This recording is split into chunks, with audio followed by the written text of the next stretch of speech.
In a world gone mad, just when you thought you couldn't stomach another retro gaming website.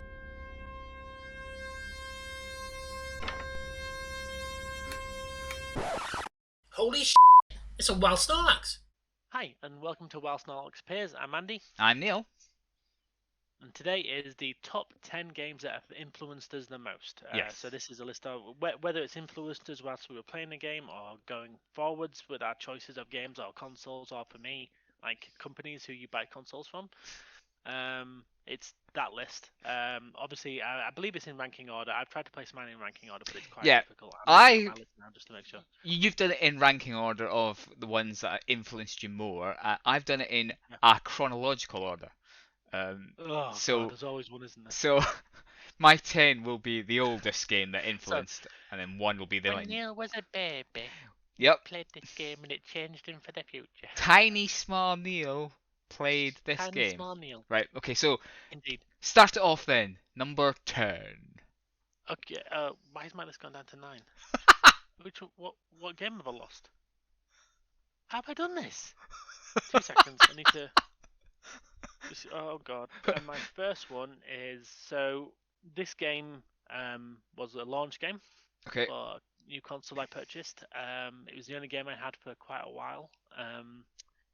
I wouldn't say it drastically changed my outlook on life, if that's even what we're doing, but it confirmed that I got a console that was decent and I was happy with it. Now, other You people will confirmed disagree. that you bought a console, and Yeah, I could. Yeah, I confirmed that the console I got wasn't the wrong choice for me, but if it that makes was though, sense. wasn't it? Some people will probably say that, yes, but I still love this console with a great passion. And Go on then. well, the Reveal. console is the Sega Saturn, Yep. and the game is Daytona USA. Now, Okay. I played this game an unbelievable amount. But obviously because it was the only game I had for quite a while. But still, it blew my mind away. Obviously, we'd had the N64 Hmm. usher the 3D generation in, but this seemed, in my opinion, this was running fast. And yeah, I loved it. I thought it was great, and I'm really happy I got the Sega Saturn, and that's why I put this game here. There Yeah. is another Sega Saturn game on this list, which I'll probably get to next. Two Saturn Um, games. Yeah, two Saturn games because I absolutely love Sega and I Hmm. absolutely love the Saturn because I mean, yeah. But I put Daytona USA here because this is the first game I played on the Saturn and it was kind of like, yeah, I'm happy with it. I'm glad Yeah. I got it, Yeah. stuff like that. So yeah, so that's why that's on there. I know it's not a massive life-changing theory, but I mean, there's only been a real few games that have really changed my perception of the probably the games industry and stuff like that, and they're much higher up on my list. Yeah. Let's face it. I mean, to have the first game that you bought for the console, and the fact that you actually loved it so much, was a hell of a coup because the amount of games that Because you that we bought that were turd. Yeah, I mean, there's always that risk when you buy a console that you get buyer's remorse and stuff like that. Yeah. Um, and I didn't have that with the Sega Saturn. Um. Even when like Wipeout for the PlayStation Mm, came out and all this, and it's like, yeah. oh my god, look at the graphics, you can do transparency and stuff like that. I was still happy with my Sega Saturn. Yeah. No, So good. that's why I put that there. It's not actually a massive. A lot of people probably disagree with that because a lot of people didn't like Daytona USA because it was kind of choppy. It was actually replaced later Was on it? with a new Daytona version. Oh, okay. It was. Well, I was going to ask, was it like quite blocky then, or?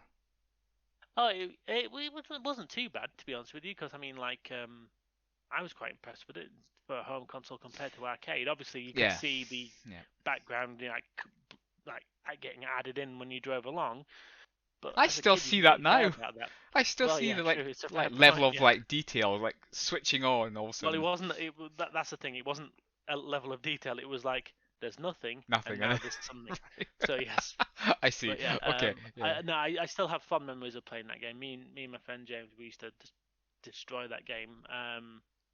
We'd come around, we'd play it, we'd try and set each other lap times and stuff like that. Or you try Was it a I think two-player it was a game? set. No, we just took No. turns. Yeah. So I think it was the second level, which is like the canyon one, and there's the one thing we spent the most time on was trying to perfect this one corner where you could try and go in at full speed and not hit the grass, but it Right. was Yeah, so obviously me remembering that, but stuff like that. So yeah. Well, that's And it. That's obviously it. Yeah. the Sonic Mountain. That was awesome when you saw that on the home console. So, Nice. Nice. Excellent. Yeah. See, so that kind of must have influenced you a bit if you can remember all these bits, like, because Yeah, indeed. yeah. Right, number 10 for me then. Okay, so I was tempted. So this is way, way back. This must have been the game was released in 1984, but I probably only played it in 1986 or 7. Um, okay, so my dad had a Dragon 32. That was the first Oh, computer nice. I ever touched. I think it was made in Wales. I think America did have a version, but it wasn't called the Dragon. It was called the Color Computer or something, Tandy Color Computer or something. I don't know. Anyway, so I put Air Assault. Now this is the one where you're the tiny, tiny helicopter, and you're trying to land it in a city full of skyscrapers. Apparently they're all abandoned. It actually says that right at the start, so don't worry. Lives will not be lost, except for your own, actually. But never mind. So it's basic. So it's skyscrapers all the way down, and but this helicopter has a series of bombs on it. I don't know where they got the bombs from. It's What were the function of the bombs and why? you had You to had to land this helicopter full of bombs. Yeah, so rather than landing a helicopter on one of the skyscrapers, you had to land it in a cleared area. So simply, it was like inverted Space Invaders, where I guess you got lower and lower and lower every time you passed the screen, and you had to clear a space to land your helicopter. Now you had, I think it was Oh, with the bombs. yeah. So you had to clear Oh, a skyscraper or two maybe away to have a nice right. clear area to land. I think you only had two buttons. I think it was drop bomb and land. I think. So yeah, I think this was one of the ones that did get a commercial release, but also you could type it in via a magazine or something. Because I do remember Oh, mom right, and yeah, dad spending days typing it in, and if there was like a misprint in the magazine, you were screwed. But anyway, so yeah. Or if there's a mistype. yeah, Well, exactly. Like, oh yeah, whoops, yeah. So Air Assault is probably I obviously everybody our age played like a Pong game kind of first. I think I definitely had one of these like paddle systems where you went up and down, and you could choose like tennis, hockey, all the I might be same. the But exception to that rule. oh, did you Because never? I had because I had a much older brother, but I'll Ah, get right. that Okay, later on in the fine. list, Yeah. so, So I wasn't gonna put that Pong system in because although I probably should have, but Air Assault was the first proper. I say that sorry Pong-like game, but Air Assault was the it's the first first game. game which had an objective Yes, and more yeah. than one It was like a proper button, kind of yeah. like interactive kind of more than like a Pong type game. But Air Assault, I always remember that game, and it was either that or Quest. It was those kind of two games, and we remember we played Quest and got utterly bamboozled at what on earth we were trying to do there. Yeah, I guess when you're younger and that's the only game you got more But of a I sense of mean, time. our video has got a lot of love. It's got like 30 like comments on it with like people saying, "I remember this game. I didn't really know what I was doing either." So Yay.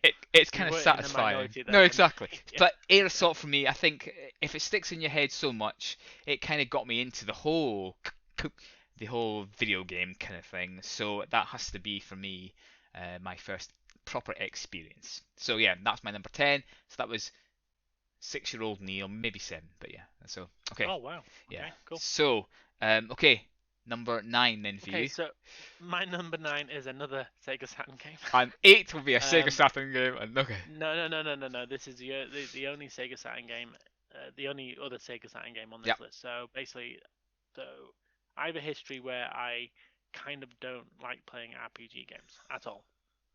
don't tell Adam. I've never played Final Fantasy VII. I've never No, neither played have I. any of the Final I've never Fantasies. played any never Final. played.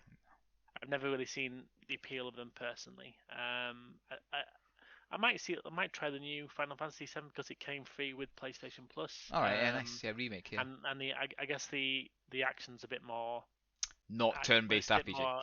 It's a bit more interactive based.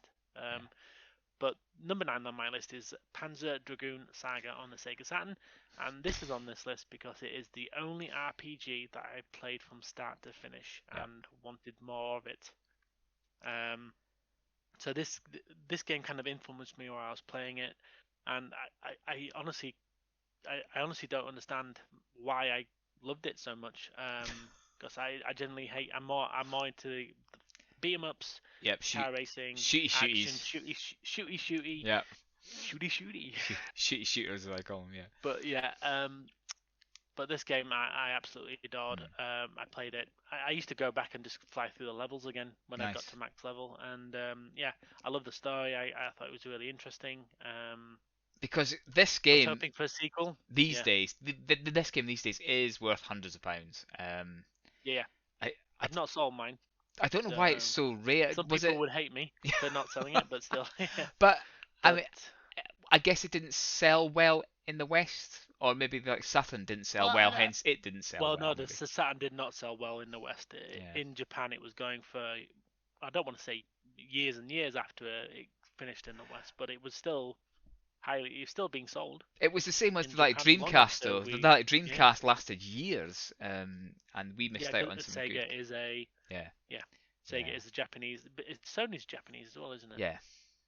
Damn So maybe that's Sony! why Stop I love killing stuff like Sega, that. Sony. Well, hey, I just got a Virtua Fighter 5 on the Right. through PS Plus. So Sorry. they're doing something. Nice. No, I kind of like Virtua Fighter, but still.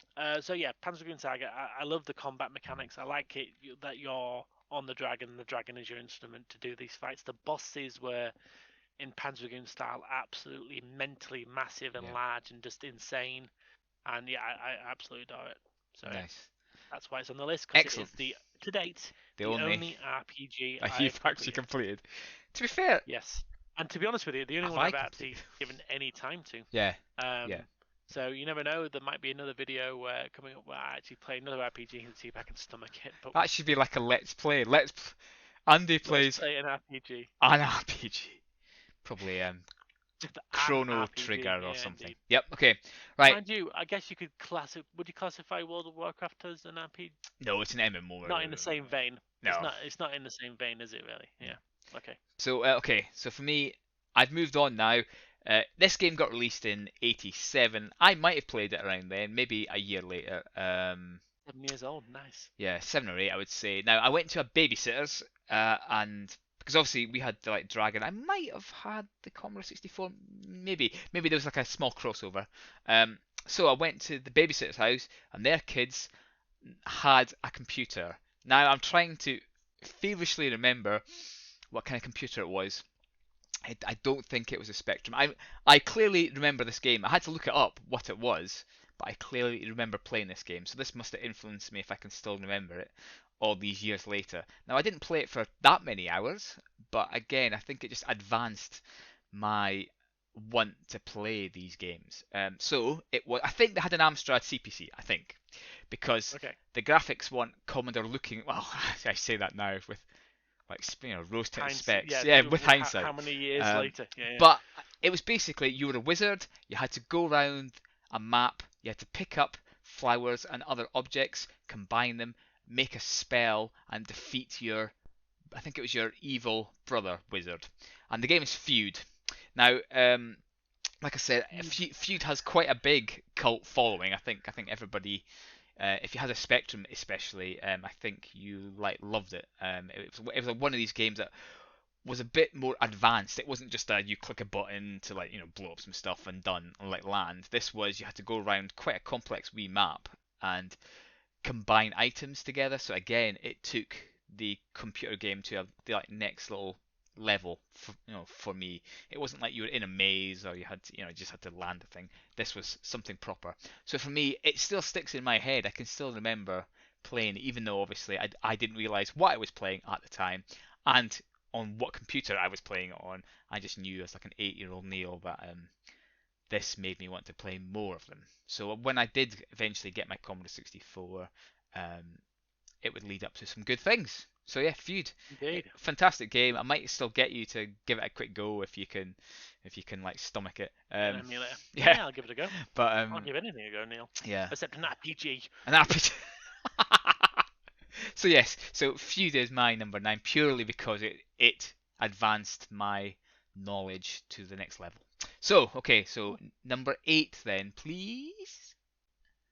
Okay, this is going to be a game that came out while I was. I'm trying to think. Probably when I was 14ish, I think. Okay, so 94. So it Uh, or maybe it could have been around 92 to 94, but it's a Nintendo game. And I put this game on there because it kind of influenced my thought of this series from that point is it forwards. And N64 game then? Is it? No, hang on. no, it's When did SNES. N64? Right. Okay. No. Okay. No, Yeah. I 'Cause want to say it was it a was bit turn of later the. in 64, wasn't it? Yeah, Yeah. Yeah. It was turn of So the. I Okay. can't remember the exact date on it, and I'm I am remiss 'cause I've terrible not with dates. obviously Can done you as much tell? work as yeah. SNES. So this is Super Mario Kart on the SNES. Oh right. Okay. Okay. Yes. Yes. This is Yeah. yes. Like you said Um, before, and you went nuts on this game. Oh, I went nuts. If this was the only game I had on the SNES, I'd have been fine with that. Yeah. Absolutely fine.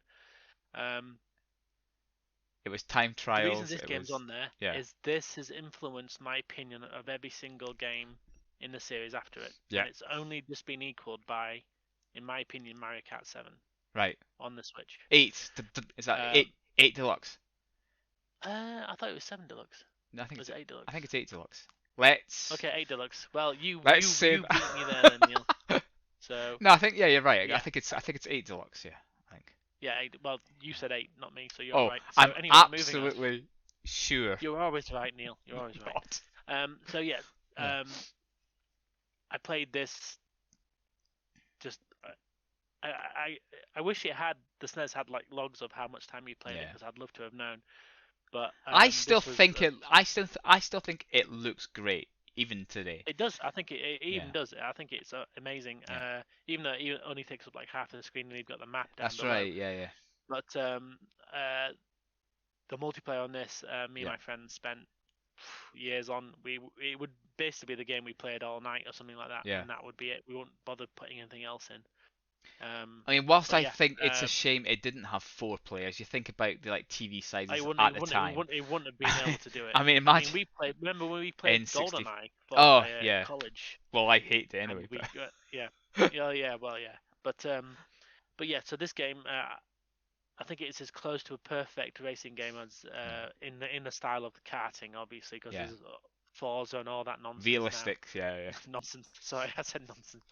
But yeah, Super Mario Kart's the wacky one. But I love this. I think the controls are perfect. I love the fact that you have karters that offer a different play style. Yeah, definitely. It's So, like easy to learn, difficult to master kind of game, isn't it? I mean, Oh yeah. yeah. I mean, I thought I was good at it. Then remember when we played Yeah. at Retro Play and I got owned yeah, but massively. she was the fastest, like as a Person in the- teenager, fastest and person in the West. yeah, some kind of like moniker. Yeah, yeah. So yeah. Oh, it was insane. She was doing things that I didn't even think could be done in the game, where she made the camera just get confused. It was like, Right, yeah. going so far, I'm sliding so much, the camera's just, and there's the fact that there's that much layer to it that you can surprise someone who played it so much at Yep.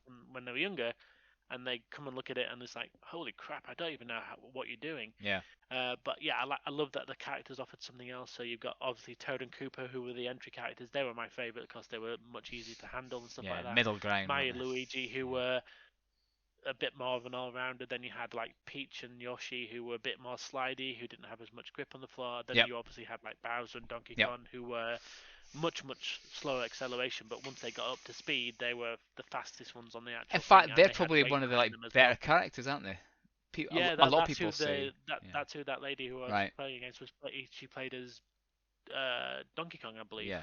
It was Donkey Kong, and yeah, obviously, so if you can master that, if you're not going to hit anything as Kong or Bowser, then you've got Yes. you're really fast. Yeah.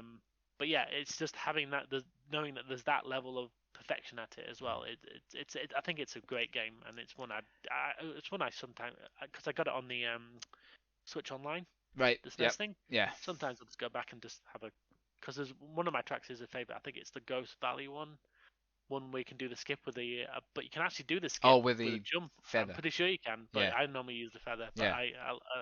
and it's also just a tour de force on the stairs with Mode 7 graphics and everything like that. Yeah. It's just like I- Mega Drive were looking at it thinking, how the hell do we, how?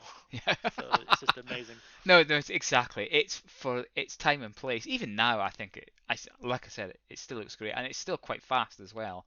Oh yeah. But I think, especially back in the day, like you said, if it was 92 or something like that, then Yeah. I mean, gee whiz, compared to some of the games that we were playing, I mean, at 12, I guess I might have just moved on to the Amiga, maybe Let me, not still. if you want, let me just confirm the Yeah, while you talk. I think it is 92. I think that's about right. Remember Super Mario Kart. Here we go. But I mean, you're absolutely right. The fact is that Yes, 27th of August 1992. yeah, nice, yeah. So I'm crap at dates, but I do remember that coming up as the copyright in the when the game loads. But it's You were right about Mario Kart 8 as well. So well, you didn't have to look that up because I totally knew. well, it was just there. It was just there, Neil. But no, you're right. I mean, Mario Kart has to be one of the like SNES ones that you have to have. I mean, this you could maybe live Has to be on. the Hall of Fame, in my opinion. For the SNES. There's like a handful that you can happily have on the SNES and just play those 5 games really. And Super Mario World. yeah, Island. I even think NBA Like Jam on the SNES. Oh, I love NBA Jam. Yeah. Yeah, it's great. Yeah. It's great. Mind you, it's also good on the Mega Drive. Mega Drive, I wouldn't yeah. discount the Mega Drive. I only really played it on the SNES. The only time I played it Yes, on me the too. on the Mega CD with you, When we where I played should have won. Anyway, sorry. But you threw that 3-pointer, which was awesome. Yeah. I think it was automated. I think the computer threw it. Never mind. It said, I feel sorry. For you. I'll take credit. Yeah, so no, I think it's a fantastic choice, and I can see why it would influence anybody when they were growing up that this game was something a little bit special. I mean, I compared like I'd never been so disappointed in a sequel with Mario Kart 64 because of how good the first game was. Yeah. I've said this many times, and I probably get a lot of hate for it. 3D. The N64 had some great games, but at the same time, it was still doing the whole transition from 2D to 3D, and some worked, exactly, some really didn't work. But you can't really blame the N64 like that because they were trying 3D. I mean, Sensible Software, for example, blew up because they pumped all their like resources into trying to do 3D games, and they didn't really have a clue, and they got in loads of like new programmers, and they were crap. And yeah, so that's why we didn't. That's why we didn't get much more games from them. Yeah. I'd have been happy with it. Well, I'm not. I don't want to talk too much about Sensible. No, I believe but I would be happy with like an updated version with one extra thing every year, even up to now. They should have kept on going. It doesn't even have to add an extra thing. I mean. Oh no, a bit like other games where they add in one tiny feature just so they can go new feature. You know, £100 please. Like negotiate wages or something should have been in the next one, but never mind. So yeah, okay. There you go. See, I've just come on, Sensible Software, come back. John Hare would do it in a heartbeat. Right, okay. Number 8 for me then. So we're moving on to a game that was released in 1989, and I definitely bought this game in 1989. This was the first game that I ever bought for the Commodore 64. I did get quite a few dodgy floppy disks with the Commodore 64 because I was lucky to get it with a disk drive. Thank Christ, because tapes are rubbish. But this is actually the first game I ever bought. Fancy World Dizzy. Either $1.99 or $2.99. New on it as well. I love it. Yeah, new from the new release. Yeah. So I had to change the case because obviously it got battered over time. But this is actually the cassette. So for anyone that's like young, yes, we used to have to put these things in and wait 8 minutes or something for it to load up if you were lucky. So Fancy World Dizzy, and boy did I get lucky with the first game I ever bought, because the story is that young Neil got his quid a week pocket money, saved up about 2 or 3 weeks, so he had $2.99 essentially. Because this was either $1.99 or $2.99. I can't remember which. It was either. He went down to his local shop in northeast Scotland, and he had to buy a game off of the rack. Now there could have been crap, and sadly, many a time, just because I was desperate to buy a game, I bought whatever, and a lot were crap, and I had to bin them in the end. But this was the first one. I didn't even. This is the third Dizzy game in this series. I didn't even know about the first two at this point. So I picked this up and went, looks cartoony, I like it, I'll buy it. And thank Christ I did. It was a fantastic game. How did this game influence my life? Well, I love the Dizzy series, absolutely love it. It's one of my favourite game series of all time. and that's it, simply as. I mean, I did some stuff in my degree about Dizzy, for God's I was sakes. gonna mention this. So yeah, they call him Dizzy Bombastic. Me and Adam did like a Bomberman clone with Dizzy's. So that just shows you how much it's still, But please don't sue. Please don't sue them. all of our twins are Well, mind you, A-okay. yeah. They're A-okay. Yeah. Codemasters have given up a long time ago doing like a Dizzy, I think. But You should have sent the EXE to the Oliver twins and see what they said. absolutely should have done, but even Adam Yeah. would agree that it was turd. Although Still, just a bit of fun. their like theory was there, yes.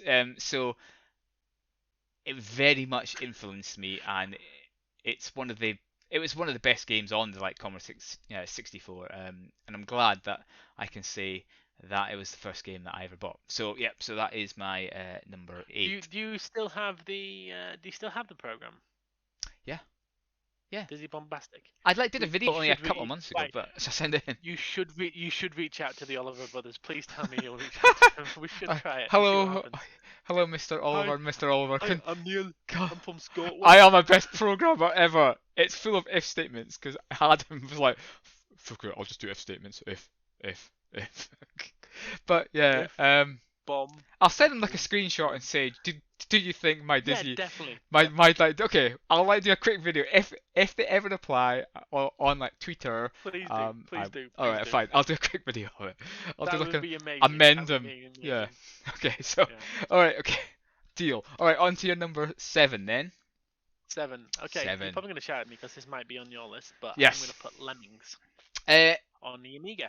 I was going to put Lemmings on my list. I was very close, but I chose something else. So Okay. why? So the reason Lemmings on my list is that It's a it was fucking the excellent first game. I actually played with a mouse. Yep. Okay. I didn't have an Amiga at the time, obviously. I think I had. I'm not sure what I would have had at this point, but maybe just the Mega Drive. 91. So it could be Mega Drive, just because that's. Could have been Mega Drive, yeah. Yeah.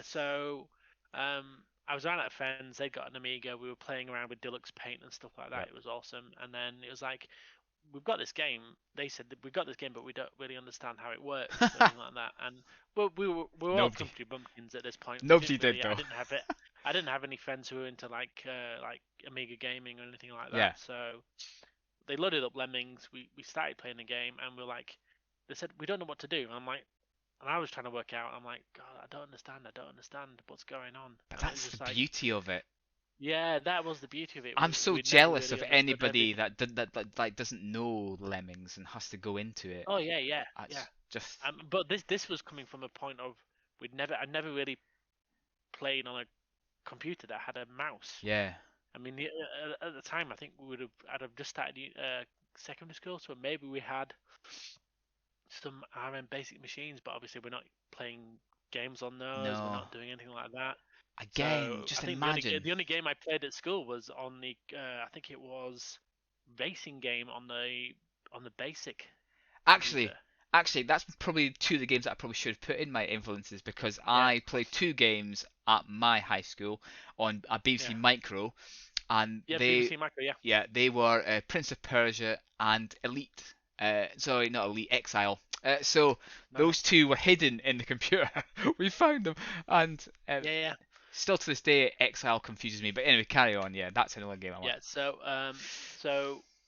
I think we'd spent an hour on the first level trying to think what to do, and then we started clicking on things and stuff like that, and it was like, that one's got 10. Yeah. So it's like click now, and then we didn't know what to do with the click, and then all of a sudden, just a lemming walked across the cursor. That's right, and it changes. Oh my god! Yeah. Oh my god! And we clicked it, and it was like euphoria. Just on level 1, euphoria, we'd actually worked out what just the hell dig to do. But I mean, just dig. Yeah. It's just the theory of what's this weird mouse thing. I mean, these days, obviously, everyone's like, mouse, no problem. It's just natural, isn't it? Yeah. But it's such a fantastic little story there that you, A, didn't have a clue about lemmings, and B, you didn't have a clue about a mouse, and you had to put both together, and it would have been just these days I think that's missing now because all the kids are all like, look at me, I can do controllers. Very tech savvy, exactly. And I vividly remember the day we were doing it because we were just sat at his computer. It wasn't a great day. We were just finished messing around with like putting fish and making them glow on Deluxe Paint or something like that. Well, that's how the And then Lemmings were just like. I think is it Mike Daly was doing it in Deluxe Paint Deluxe Paint, 3 yeah. or something, and he was like, "Look, I've Yeah. I've like done this basic animation. Yeah, we can make that into a game. Brilliant. Yeah, Yeah. yeah. So I wish I had that skill. I really do. I aye, really do. yeah, But pixel art but especially. yeah, I vividly remember the day, and yeah, it was probably and I love Lemmings and stuff like that. Yeah. Obviously, I never really got into Lemmings 2, and maybe that should be a video series where we maybe try and play Lemmings 2 I mean, we together or did, something. yeah, I think so, because we tried to play it on the SNES as part of the Yeah, well, games we just didn't to be get honest with because you, it's still. I've tried to play Lemmings on consoles, and Yeah. it works, but it just never feels the same No, than when you have a mouse. because on like lesser computers, you had less than 100 lemmings, so it felt like you were getting like a cut down version. And Yeah, yeah. on the consoles, you were using a joypad, and it's like this is mental. It's never as accurate now. Because I remember So, playing it on but my no, sister's Game Gear, and that was pretty tricky because you had to quickly get the cursor to the edge of the screen and back again. It was very tricky. yeah, because Um, you needed to scroll the scroll. screen with the cursor, and Yeah. and it's just like bloody hell. Yeah. So But yeah, Lemmings on the Amiga. so that's Lemmings, yeah, on the Yeah. Amiga. Nice, excellent job. Right, okay. My next one. Oh, my next one. My number 7 came out in 1983. Now, obviously, this is time-based, so I didn't touch this till 1990. So this is Oh wow, when I 7 years later. Yep. So 7 years later. So I was 10. I was living in Gibraltar. Now, Gibraltar might have had a bit of a different market than the UK. I'm not sure how common these were. This is Mario Bros. Bottle Factory nice. Game and Watch. Now, these influenced me a hell of a lot. You can obviously see Goldcliff and I think it's Minesweeper there as well, just behind me there. Because I have to put them up. But yeah, so this one was released in '83, obviously. And why did it influence me? Well, it turned my head to like handheld consoles. Really, it was the first, even though it's Game and Watch with the LCD screens. So much enjoyment from this because like twofold, you could take it anywhere, and the fact is that even though it wasn't really a two-player game, one person could control. I think this side's Mario and this side is Luigi, and you had to obviously get the bottles up the conveyor belts up to the van. So, obviously you had to get there in time, otherwise the bottles went boom. So Oh, went boom. this was a proper multiplayer handheld because obviously one person took one side each and went get up there quickly.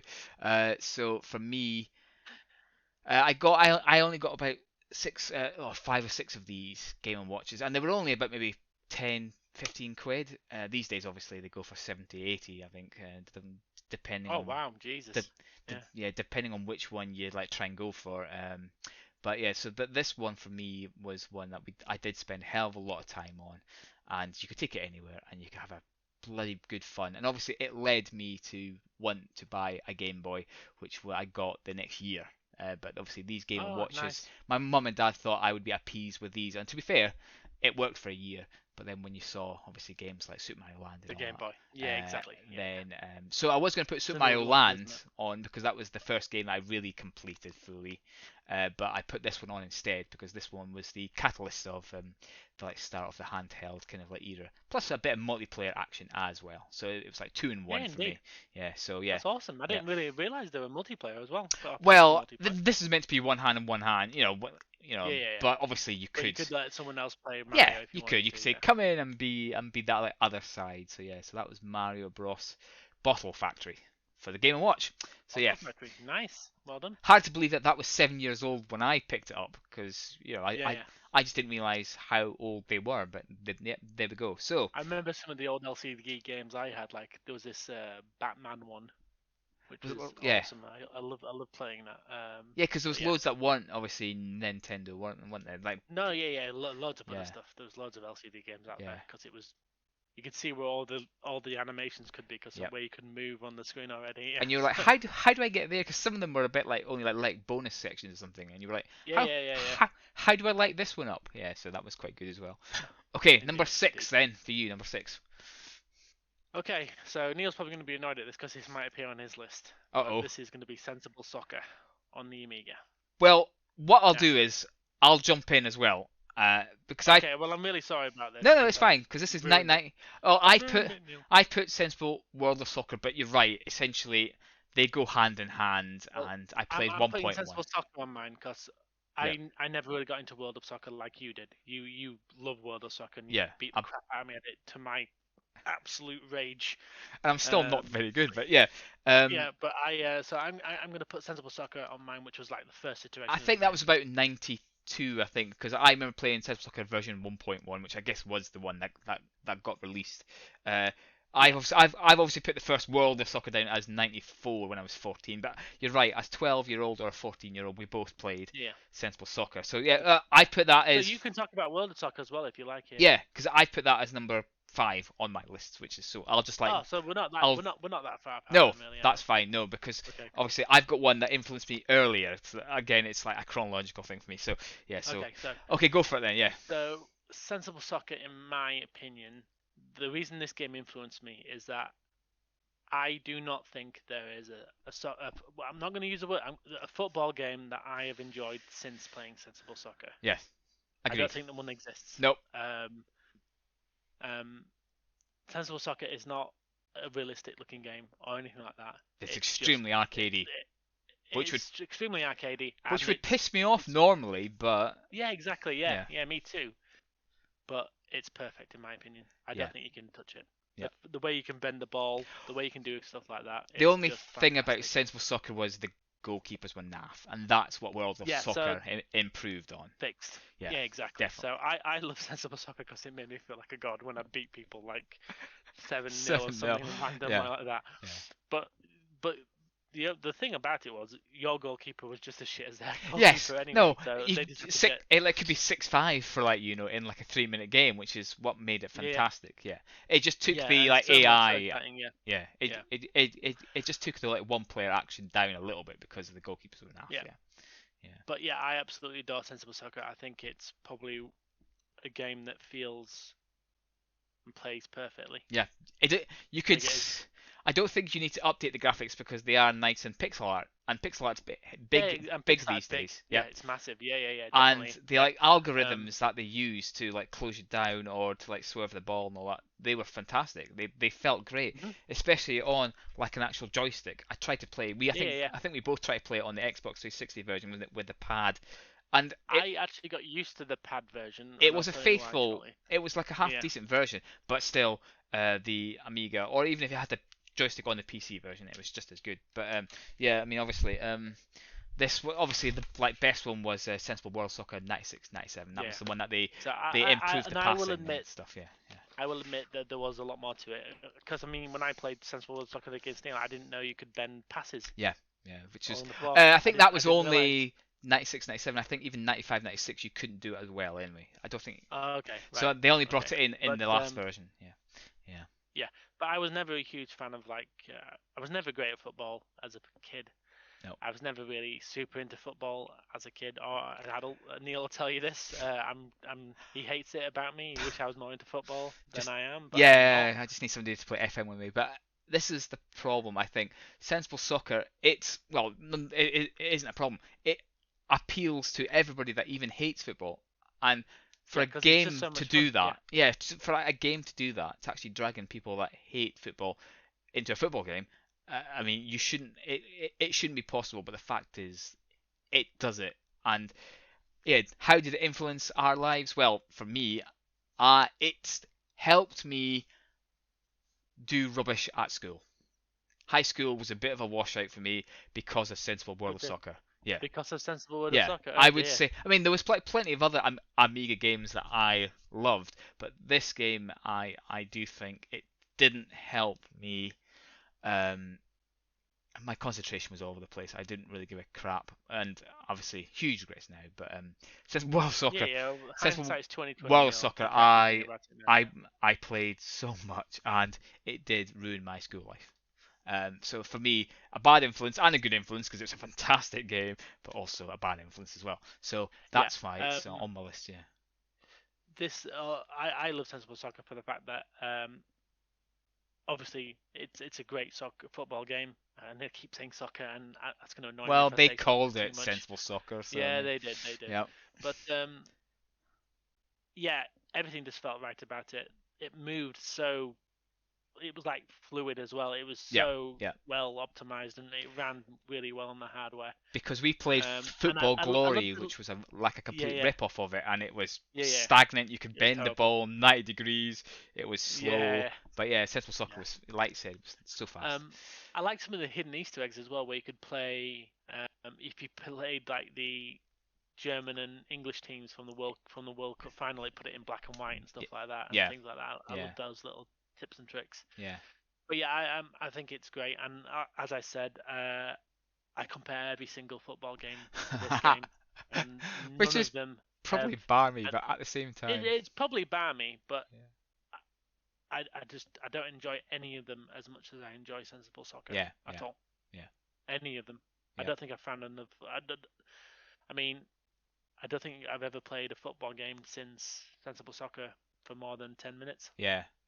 That's it. And Because you play it and it's like, we I remember do Sensible Soccer.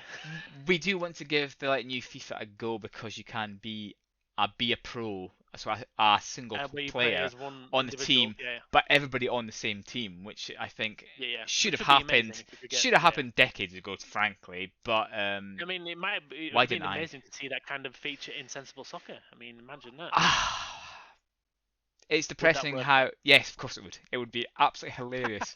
It'd be bonkers because everybody would just go up front. It'd be like a 0-0-10 I wanna formation. Score, I want to score. Um, But it'd be hilariously fantastic, and that's what they should. It I would be. mean, it's just a shame, but yes, but fantastic choices. So obviously that was that number 6 for you and number 5 for me, was it? Yeah. Yeah, 6 for me, 5 for you. Just yeah. because of the. But anyway, yeah. And actual note, I did actually play this on I think it was the SNES, and it wasn't that bad. I actually got used to playing it with a controller. Nice. Yeah, I had it for the Yeah. SNES actually as well, but Yeah, I think I do want because I bought my bug and I've never really used it. You know the for old the joystick, the little bug. for the good old Commodore, Amiga. yeah. Yeah. Amiga. So I might hook it up to my CD32 and see if I can find a Sensible Soccer game on that, and then there we go. Yeah, you can download latest, although the problem with the CD32 versions is, I think, obviously, if you get the official CD32 version, you need the like joypad, and if you try and get and because there is loads of different CDs that you can download. I think it's called Sensible Soccer the Ultimate Collection, and you can burn the like CD to a disc and then like plop it in. But again, I tried it on the CD32. That's why I had to dig out the Amiga 2000, and it didn't quite work with the joystick again. So anyway, I mean, Okay, that's maybe shame. I'll give it a go. give it a go, and like if it works, do a quick video, and if it even doesn't work, actually just record it, and I'll just laugh at you. Okay, so Nice. so I've my But- subpart Sensible Soccer. yeah, exactly. But I think okay, so I've got number 6 to squeeze in now, which is Okay. 1990 again. So this game came out in Oh yes. 1990. This basically, along with Lemmings, but this one especially made me want a Commodore Amiga. So it was a huge influence in my life because the Amiga was the best computer I've ever used. And obviously, it has to be the Secret of Monkey Island. This is the game that I looked at in like magazines and went, "Oh, my Commodore 64 cannot play this game. I need to get an Amiga." So this game, I actually played it at a friend's house, and I was like, "I'm jealous! I want an Amiga." God, I hated that. so, I yeah. look back and cringe at myself. Yeah. sometimes, Of course with you do. Stuff I did. Yeah, because his dad had a huge Amiga 500. It looked immense. You know, I think it was even a plus model. So it was like, oh, look at me. And we played Monkey Island. It wasn't for even too long because it was obviously quite a long game to point and click your way through. But that was like, I need an Amiga now, and this was obviously when I was 10, maybe 11. No, I think it was maybe 10. Yeah. And that, along with Lemmings, made me go, I need a Commodore Amiga, and I got one, but maybe it was 2-3 years after. When I came back to Britain, I was like, oh, and I finally got one for Christmas. Thanks, Mum and Dad. And what was the first game that I bought for the Amiga with my hard-earned bucks? It wasn't $2.99. It was Monkey Island 2. That was the first game I bought because obviously with 11 discs, you really don't want to X-copy that amount of fecking discs. And plus, I loved the like series so much. It's time to actually give some money to Indeed. Lucasfilm Arts, yeah, or Lucasfilm Games, yeah. So okay, so that was my It's a shame they yeah. It's a shame that they folded. Yeah. But Secret Monkey Island, I saw that a friend from Northeast Scotland. Obviously, his kid is playing Monkey Island Special Edition, and he's like, I don't know, 7 or 8 or something. So it shows Monkey Island still lives on. We need we need a proper Monkey Island 3, Ron Gilbert. Just do it. But yeah, Secret Monkey Island. Like, the graphics were pretty good for the time. The story was excellent, and the soundtrack was above excellent. What is it? What's above excellent? Effing fantastic. Fantastic. So absolutely. I mean, I could go on and on about like puzzles and the story and all that, but I won't because you all know how good it is. So, right, number 4. I mean, Are we on number 4? if you think about all these types of games going forward, I mean, the only one I think I borrowed a Monkey Island off you at college. Maybe. Oh, was it maybe Escape? Yeah, it could have been. It was one of the later ones. I think it had Eric PC. Idle in. I'm not sure. All right, yeah, it could have been Escape from Monkey Island then, I think, yeah. Yeah, I remember playing that all the way through, and I also remember playing Discworld at a friend's once again on the Sega Saturn, I think. Is it Discworld Noir, or was it, or just Discworld? Yeah, I don't think it was Discworld Noir. No, you played as what's he called, the wizard? David Jason. David Jason. Oh, what's he called? What was he? Rincewind. Rincewind, yeah, of course, yeah. Yeah. I think we played as him. I'll have to look back at what we played. That could be okay. So I think you played Rincewind in like Noir, did you? I don't know. Anyway, let's tangent. Long time ago. I'll add it in. I'll like add it in. I'll add the box in somewhere here. Okay, so what number are we on now? I've done my I'm 5. on number 5, so I go 5 to 4, and then you join me at 4. Okay, fine. You do 5 then. Does that work out? Yes. Okay, so the one at number 5 is Street Fighter 2 on the Mega Drive. Oh, on the Mega Drive. Okay. Yeah. Okay, now. I never had this on the SNES. SNES, yeah. See, my mate had a SNES, later. and he was rich, bastard. So he had NBA Jam, he had Mario Kart, he had Street Fighter 2. Because these games were still 50 quid each back then, which, let's face it, how could anyone afford them? Well, games are now 70. Well, yeah, but stupid. It's all your fault. 70 quid. Okay, sorry. 70 quid. No, not your fault. Just everybody. I mean, PS5 games, £70. Are you off your trolley? It's $69.99 though. So I was looking at getting Returnal on the PlayStation Store digitally, and it was 70 quid. And definitely don't get them digitally. Was 80 quid. Yeah, but don't get them digitally because you won't get any money back. Oh, but I'm so used to digital now, Neil. I'm sorry, you have to go physical because if you do want to claw any money, if it's crap and you want to claw some kind of money back, then you can. You're screwed. It's a bit like a certain somebody buying Death Stranding for like 60 quid or something. Okay. What was it? Guild Wars 2? I don't know. What were you going for? What game did you buy digitally? Digitally, that was expensive. You were obviously expecting me to say something else there. No, I buy. I thought you were going to talk about a certain thing that turned up today, but that's right. No, because again, you can get So but yeah, digital copies. I buy them if they're less than like a tenner. No problem with that at all with that. But paying 35 plus for a digital game, you need to be shot in the head. I've done that on Steam.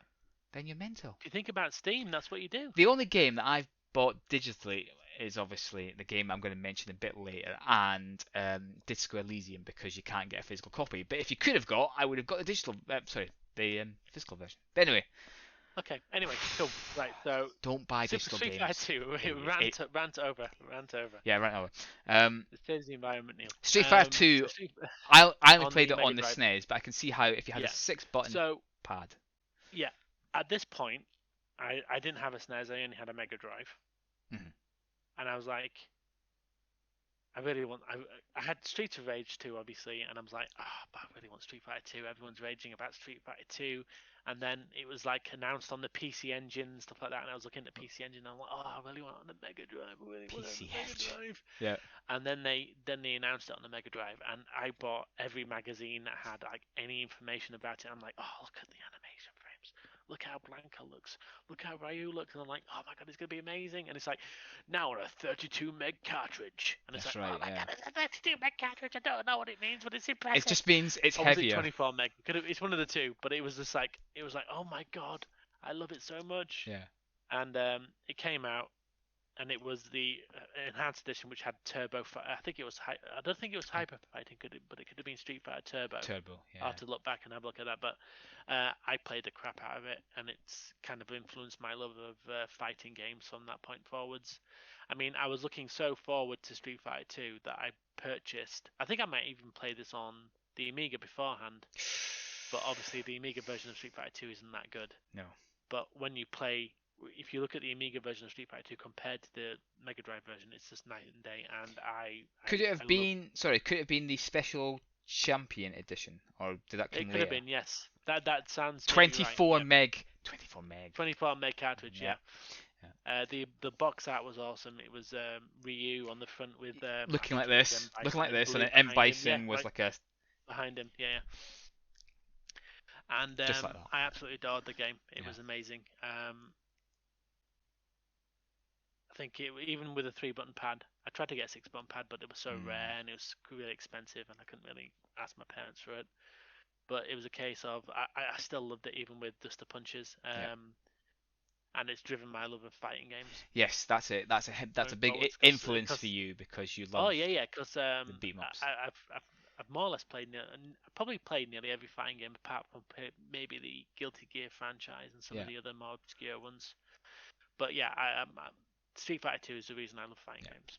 I think that's quite a I'm crap at it. origin I'll be first to admit, but yeah, I loved it. I think that's an origin for quite a few people, though, especially when it comes to like beat 'em ups. Is like Street Fighter 2. Yeah, because there was the first Street Fighter, which was pretty the slow. arcade was quite poorly designed because it had a button where if you hit it harder, it did more. It was like an analog Nice. type of thing, and it was a stupid idea because it It wrecked wrecked? arcade machines. But yeah. Street Fighter 2 was the one where it really just matured into the game it was going forwards, and Yeah. it's brilliant. Yeah. 'cause Obviously, probably Street Fighter 2 is probably not held as the best version of Street Fighter. That might be Street Fighter 3 or 4 for some people.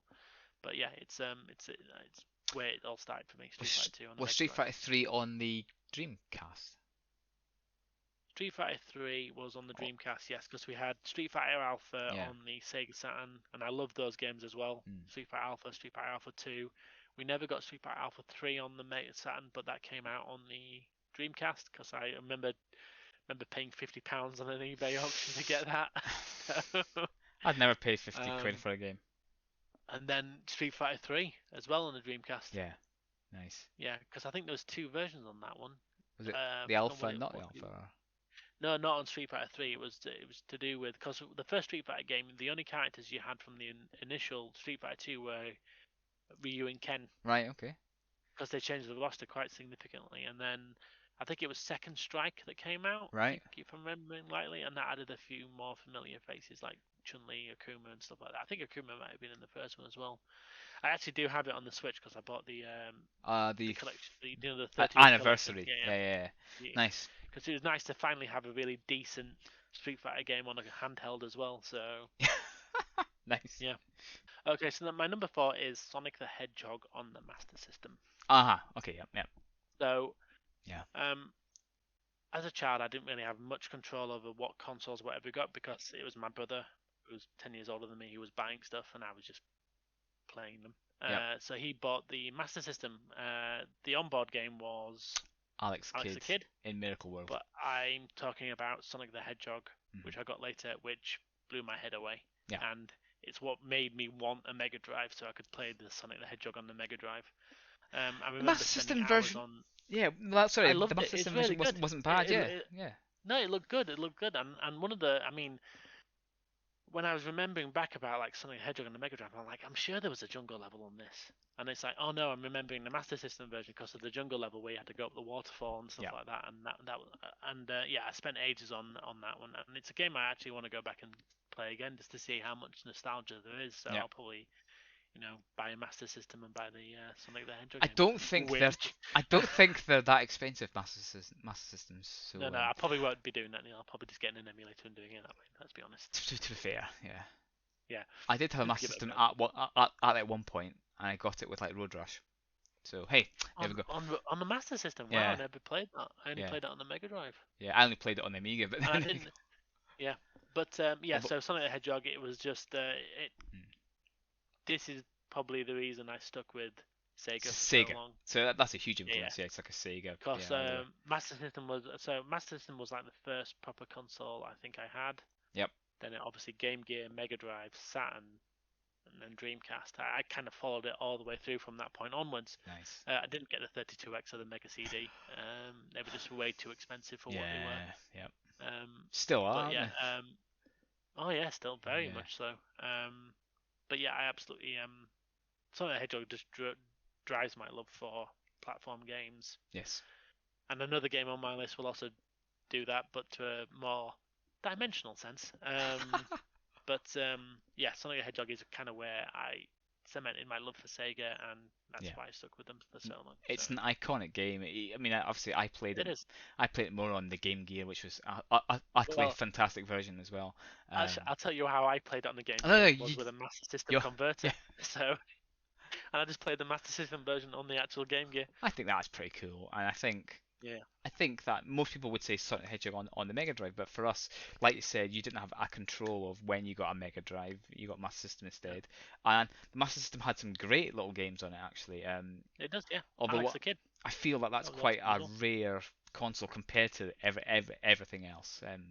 I only Yeah. I only knew one person that had a Master System, and I can't even remember Well, which. mine was the Master System 2 as well, so it wasn't Yeah. it wasn't the square one, it was the more The like, sleek. rounded, yeah, that's right. Yeah. Right, good, excellent. Right, okay, so I'm on to 4 then myself.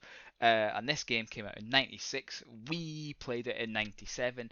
We played it multiplayer in '97. We played it at college multiplayer in '97, and that is Quake. Oh, Quake. where's Neil Stewart and what have you done to him? I didn't say it was good influences. I hate Yeah. first-person shooters forever. And why was that? Yeah. Quake. And it was only a few hours in college, surreptitiously playing it behind the like teacher's back. But as soon as Yeah, that, we played it on the Nip- side of computers which weren't facing the door window. So yeah. and obviously a guy called Hard as Nails just kept killing me, and then he corpse camped me, and I hated it.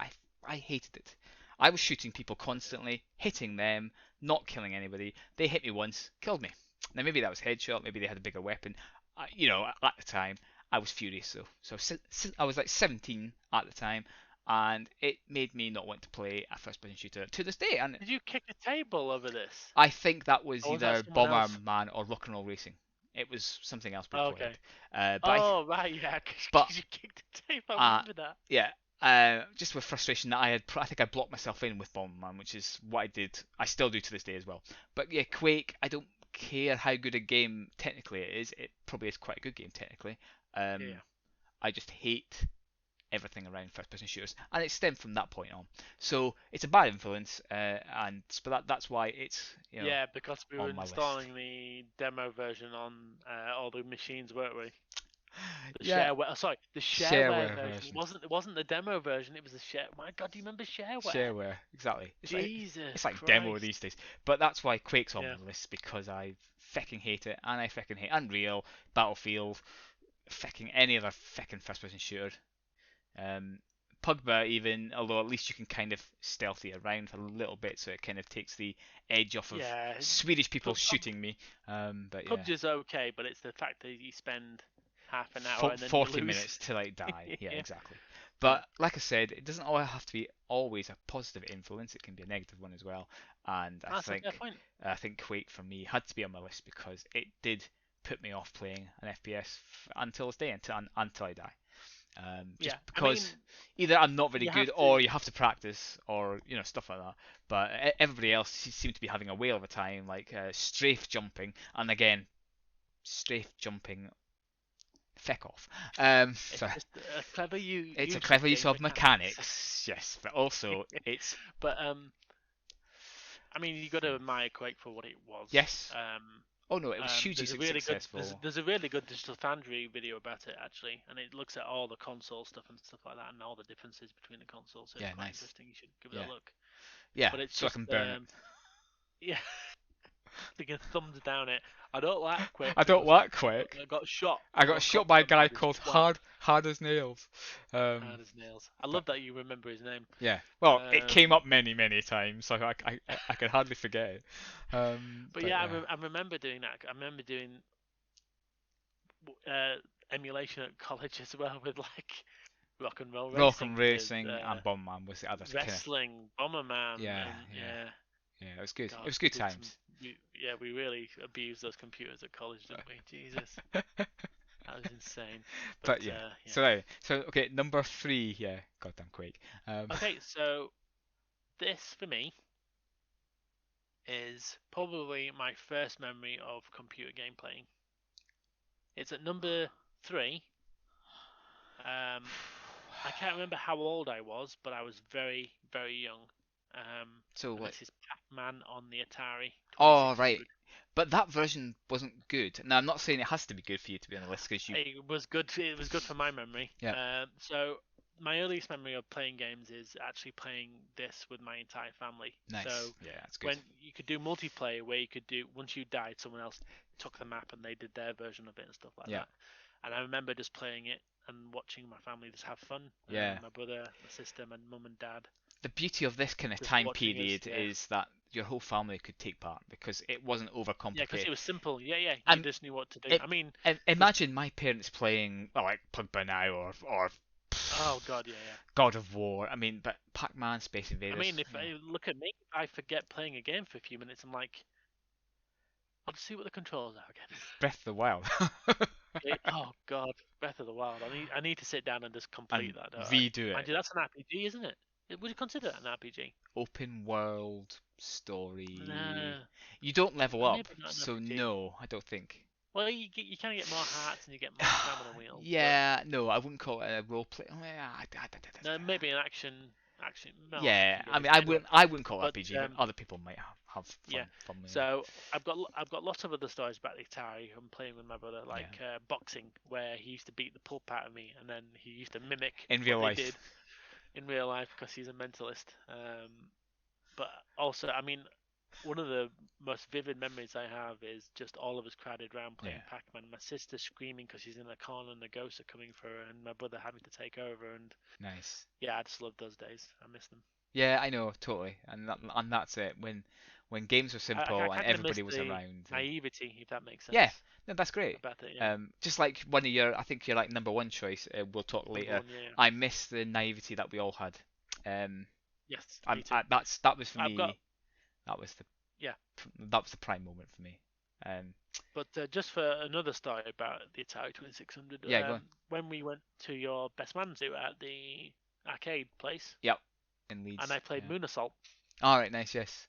and I got flashbacks to the noises they were making from the Atari Yeah. 2600 version. I'm like, oh my god, I remember this, and it was just And that's what. yeah, just. And And that's why. I don't even think that's looking back with rose tinted goggles. It's just looking back at a time when things were just simpler. Yeah, simpler. Sorry, I'm And just as good though. But this is why retro just games. as This is why people love retro games because you don't have to yeah, always because it be. just reminds me what was happening at the time as well. Yeah, with like 'Cause that's what I like most about friends it. and It's family, not really, just, isn't it? Yeah. Yeah, it's not just about the games I was playing at the time. It's just And when about we were memories younger, that and happened we actually were slim, and at the time. Oh dear. right, okay, dear. oh dear, right, my number 3 then, obviously jumps to 2004, but we played it in 2005, so I am gonna unfortunately probably crimp your number 1 choice. I'm sorry, Andrew. So No, please do. we- Well, we you want me might- to talk about my number 1 choice as well here then? yes, It's the same yes, thing. yeah, please do. I know it Okay, kind of wrecks go your on number then. 1, but No, okay, you so. start. No, you start. So obviously this is on my list because it was hugely influential for a good 5 years for me certainly, and then obviously more for like Andy. It brought everybody together, and it was a massive game, and it was basically everything that you wanted, and you could play it with your friends constantly. And that is obviously World of Warcraft. We played it a year after it came out because we struggled to buy it in the first year, wasn't it? I bought it. Yeah. I bought it second hand because I Because couldn't get. I think you were actually playing with someone else on a dodgy dodgy server. server, weren't you? Yes, yeah. So you couldn't see half the NPCs, or you couldn't, and there was very little people actually in it in general. Yeah, Um, yeah. but we gave it a go. Said this could be quite good with like 4 or 5 players, and Yeah, because I think if I remember rightly, I actually got into it before you guys, and I told you guys I was playing it on live, didn't I? Because yes, I think it was, I'd been working.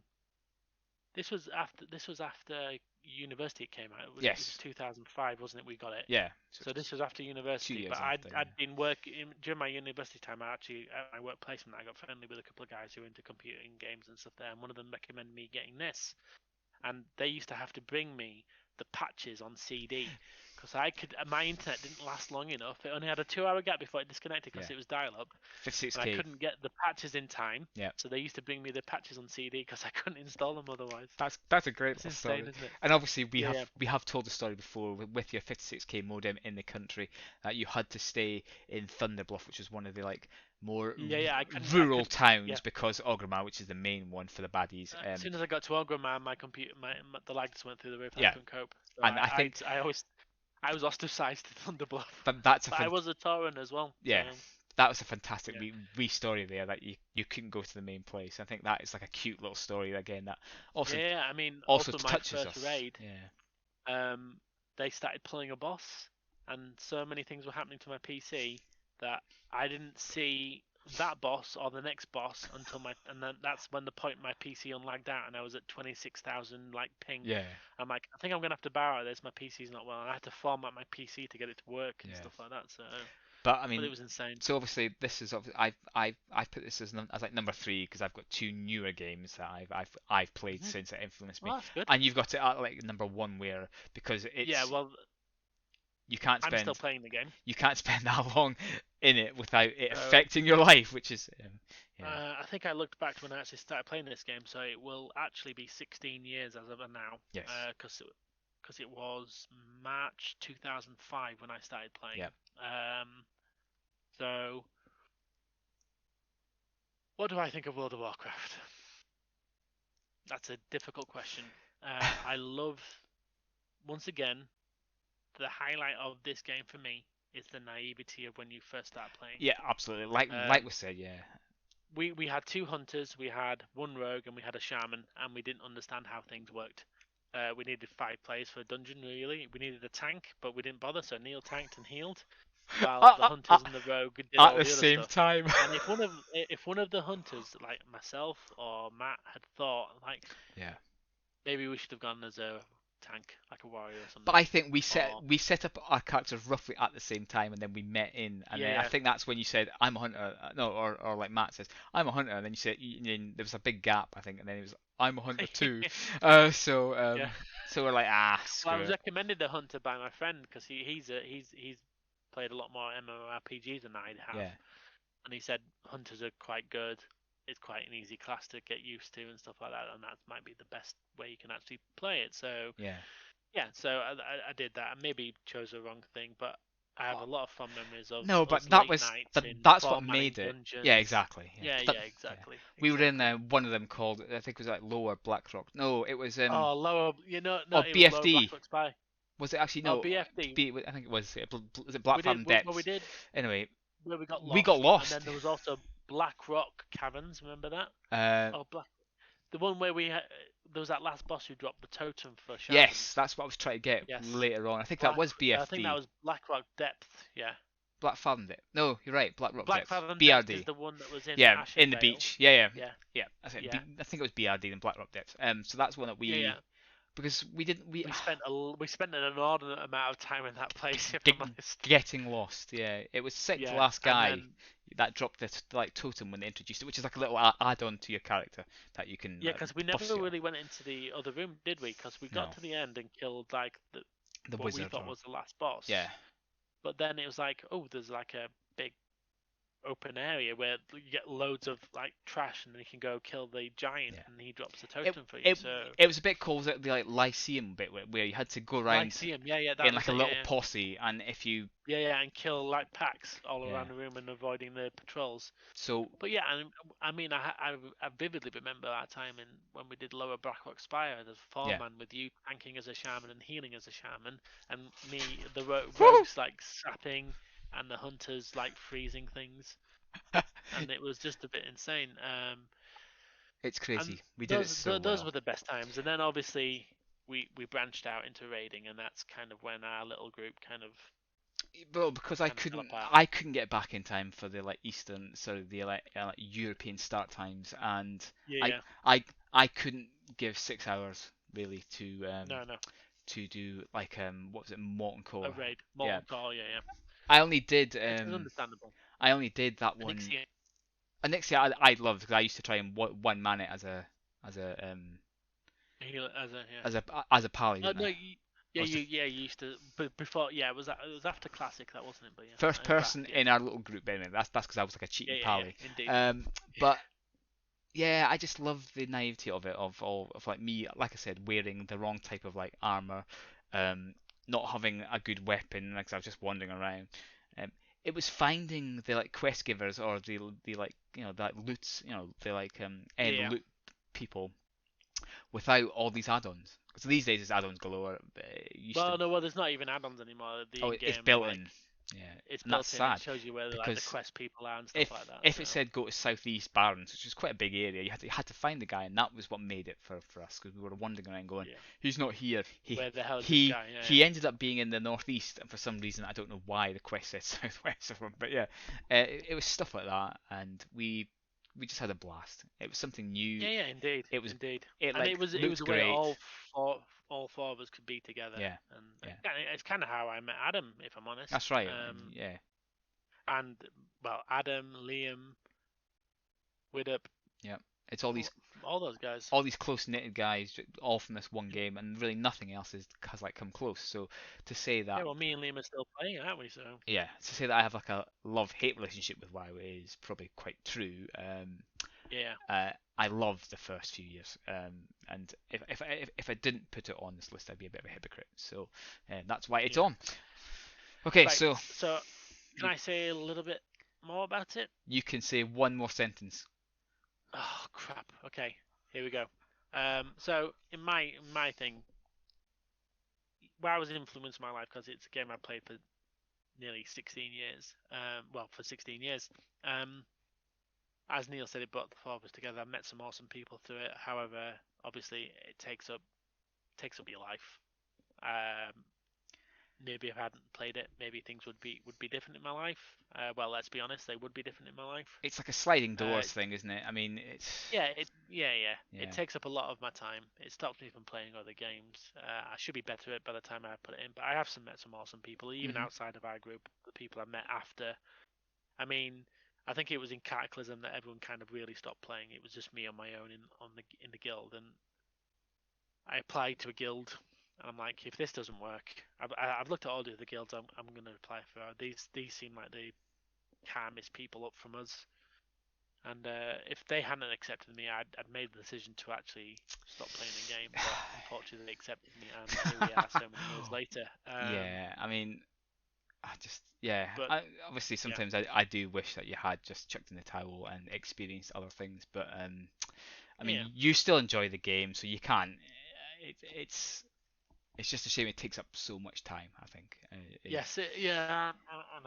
And maybe I'd be in a different place in my life than I am now, but I can't really put all the blame on WoW because we're getting quite deep here.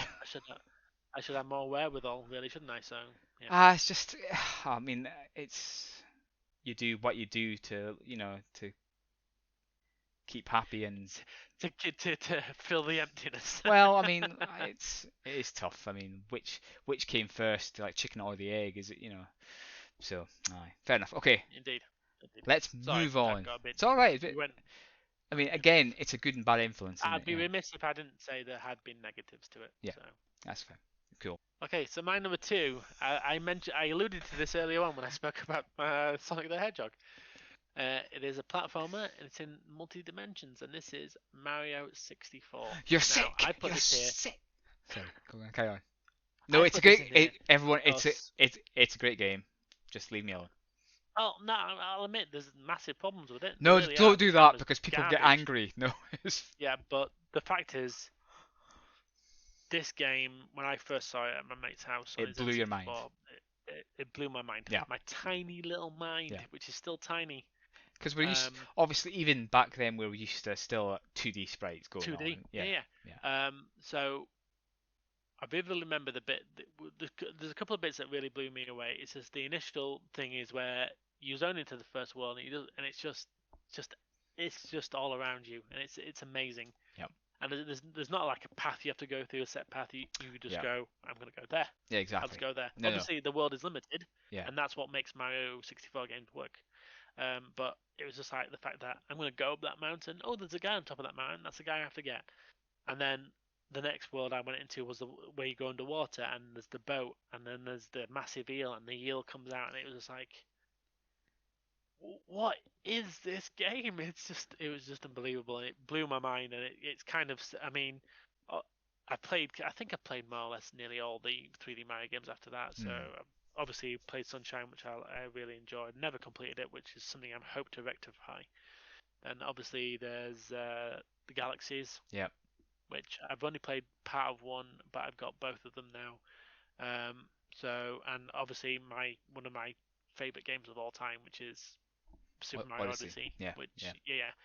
But it all started at Mario 64, and the fact that it was just what they were doing with that was, I mean, this was a height when Nintendo were keeping pace with the current like power of consoles, and now it's kind of like Nintendo fill a niche, but they fill it better than anyone in the gaming industry. Yes, absolutely. Like with the Wii, the Wii U obviously didn't do well, but I liked it. But the Switch, it's just like, yeah, this is our main console now. It's a handheld, and it's just like, oh my god, it's amazing. Yeah. But this was when they were keeping up, and they were like, people were saying, this is how you do a 3D platform. Exactly. Obviously, there's issues with it's so early in the 3D realm, the camera's not great and stuff like that, but it just blew me away when I saw it. I just couldn't believe what was happening. Yeah, it's a hell of a change of like pretty much anything that like came before it, and you're absolutely right that it's like almost a little bit open world because you can go anywhere in any one of these doors. You can choose which one to like go through, and I think when you can look around and you can like almost plan the like level and stuff like that, because you can kind of see it. I mean, if you look at what the speedrunners do, it's insane. Oh yeah, when they just like leap, leap. Yeah, it's like mad. Yeah, it's mental. It's so amazing. I think, and that's just because it's like here's a little area you've got, do whatever you want in it. I think that's why it's a massive game changer, because it did influence a lot of people. Because 3D. It did, yeah. I mean, 3D I don't think. Would you say any other 3D platformers come close to how good the Mario series is? No, I don't think so. I don't think Sonic's ever managed it. No, Sonic have tried and failed. I love Sonic a lot. Adventure 2, but it's kind of still on rails. Yeah. I couldn't actually probably name another 3D platformer that is. Trying to think. I mean, there is some other games tried to A Hat in Time. emulate it, didn't there? I don't know, but that's obviously is it A Hat in Time? That's quite A Hat in Time. Yeah. I don't remember that one. I'm going to try and remember if it's called that. But that was quite a recent one, but I think that was quite fun as well. But yeah. Play it if I've called it right. Yeah. Okay. Yeah, so Mario 65 is easily probably Epics. Yeah, that's why it's on my list. Okay, so I've got 2 and a 1 then, have I? Okay, sorry, I've kind of spoiled your fun. No, I'm pretty sure I've gone through. Let me count again. 1, 2, 3, 4, 5, 6, 7, 8, 9. Yeah, I've got 10. Yeah. Okay, well, number 2 for me is Football Manager. Came out in 2004. Oh yeah. This has to be on your list. I've chosen Football Manager over Championship Manager because it basically escalated into a whole new ball game. So this is my, like WoW crack. So for every kind of condescending like like finger wagging Andrew I give Andy, But mind you, you can play this game at your leisure.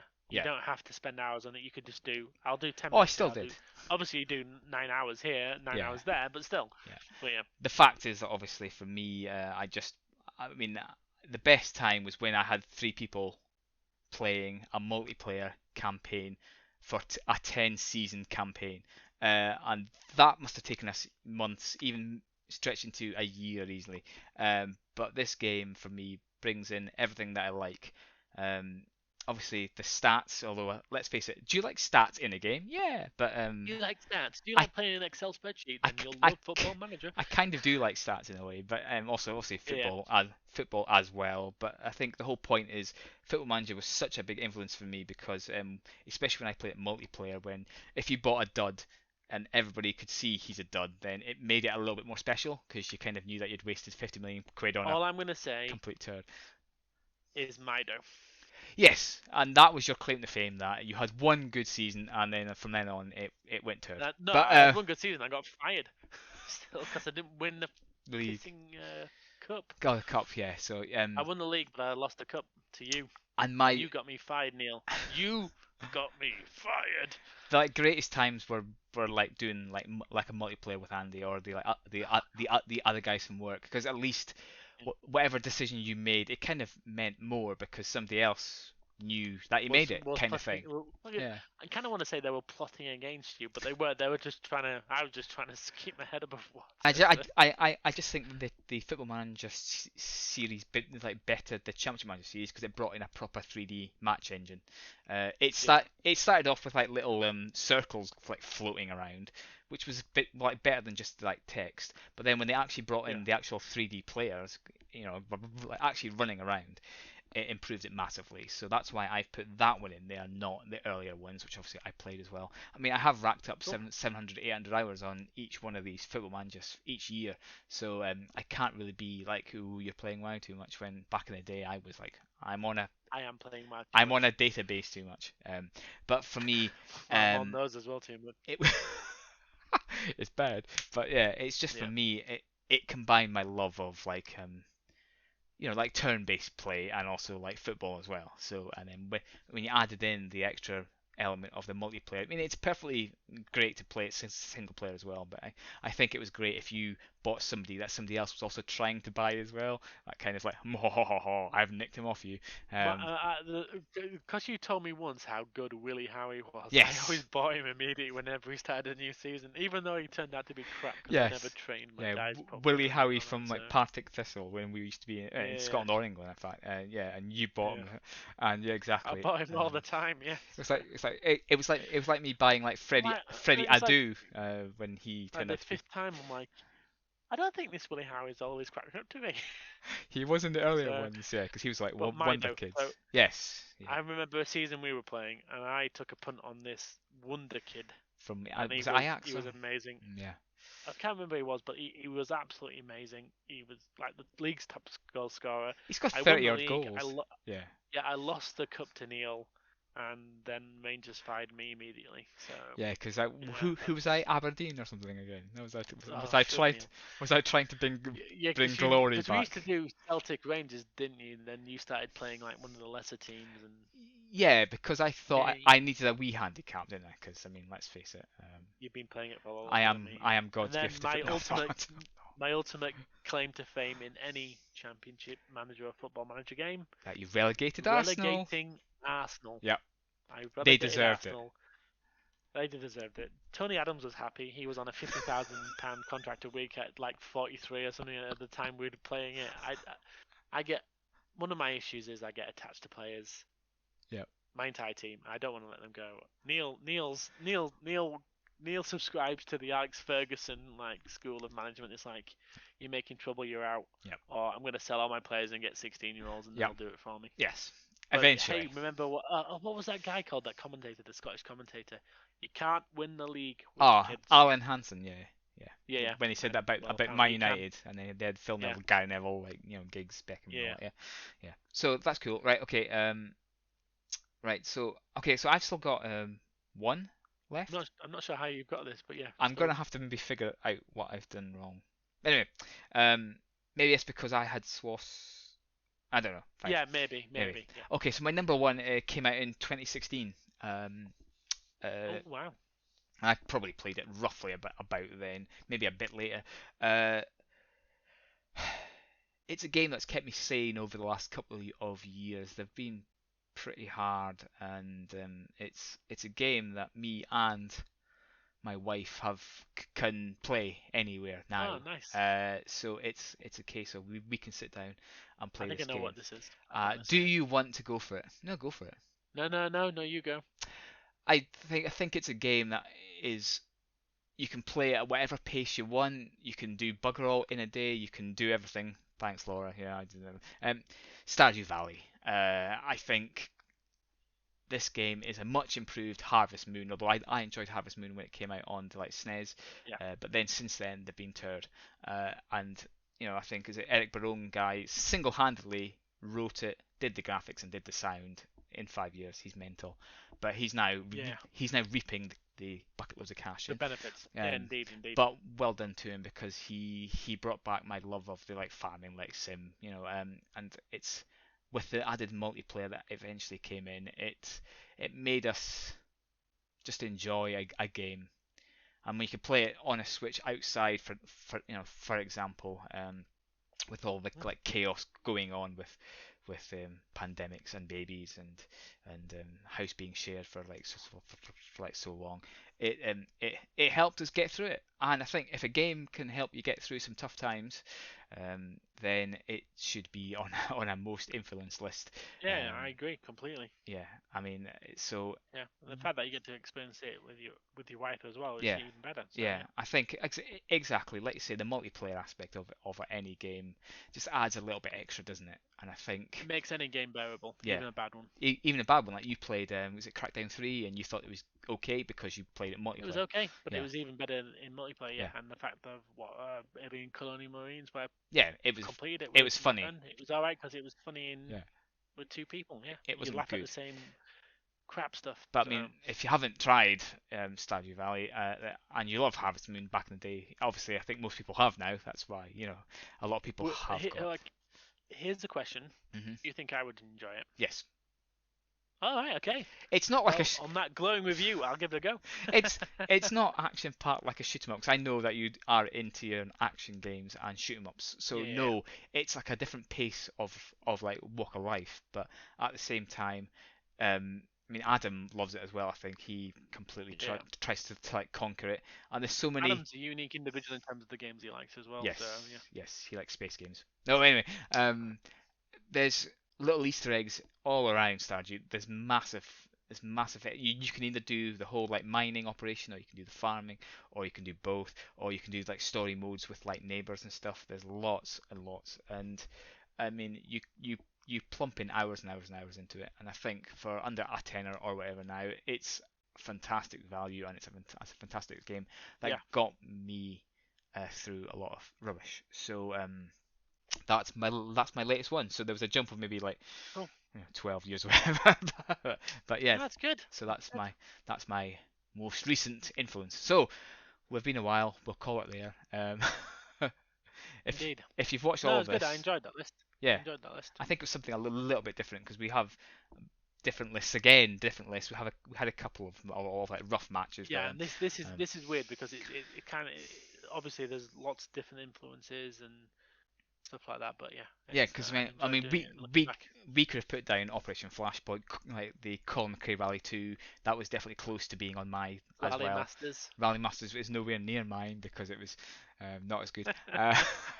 But there's obviously loads of games that I wanted to put in, but these are I think the like top 10 that affected me Oh yeah, most. I agree. Okay, wave goodbye, Andrew. Bye bye. Bye bye.